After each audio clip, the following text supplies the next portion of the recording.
German football অ্যাসোসিয়েশনের সমালোচনায় বিদ্ধ হয়ে আন্তর্জাতিক ফুটবলকে বিদায় জানিয়ে মিশ্র প্রতিক্রিয়ার মুখোমুখি মেসুত ওজিল। তবে অধিকাংশের ধারণা তুরস্কের প্রেসিডেন্ট রিসেপ তাইপ এরদোগানের সাথে ছবি তুলে জার্মান ফুটবলারটি ভুল করেননি। তবে অধিকাংশের মত শিকড়ের খোঁজে তুরস্কের রাষ্ট্রপ্রধানের সাথে দেখা করা বা ছবি তোলা উচিত হয়নি ওজিলের। তুরস্কের রাজধানী আঙ্কারার নাগরিকরা স্বাগত জানিয়েছে সংশ্লিষ্ট ফুটবলারটির সিদ্ধান্তকে।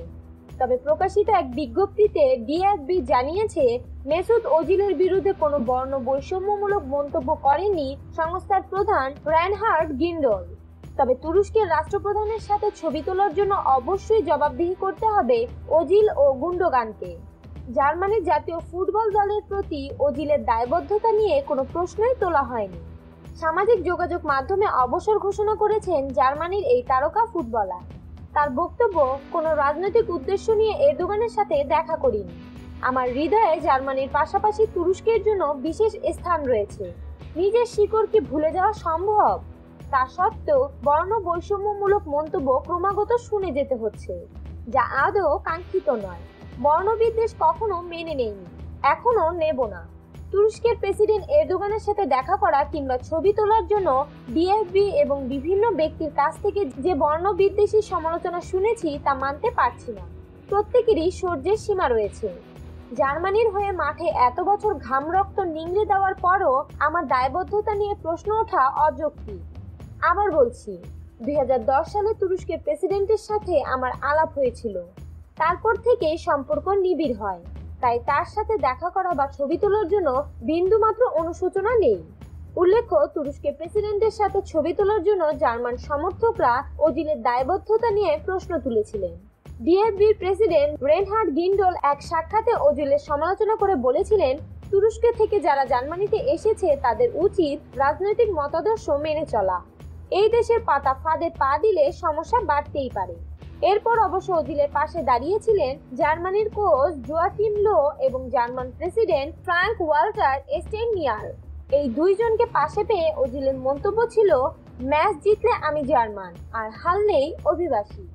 2014 বিশ্বকাপ জয়ী মেসুত ওজিলকে বিশ্বকাপ থেকে বাদ পড়ার পর শুনতে হয়েছিল বর্ণবাদী কথাবার্তা।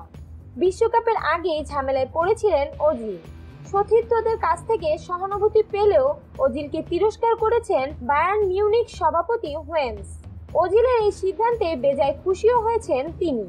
তার চোখে তার গত 4 বছর ধরে জঘন্য খেলছিলেন ওজিল। তুরস্কের প্রেসিডেন্ট রিসেপ তাইপ এরদোগানের সঙ্গে লন্ডনে দেখা করে আর্সেনালের জার্সি উপহার হিসেবে দিয়েছিলেন তিনি। সঙ্গে ছিলেন আরেক তুর্কি বংশোদ্ভূত ফুটবলার ইকলাই গুন্দেয়ান।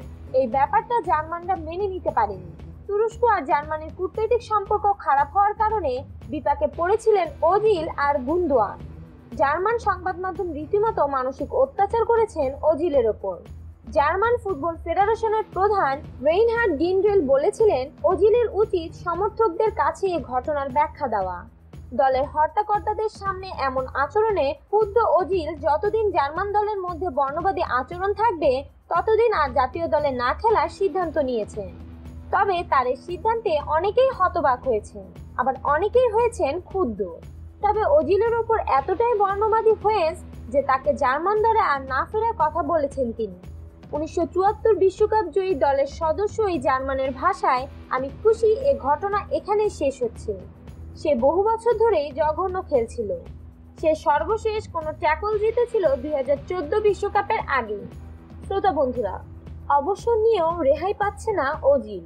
প্রতিনিয়তই তাকে শুনতে হচ্ছে বর্ণবাদী কথাবার্তা, যে কথাগুলো মেনে নিতে পারছে না ওজিল।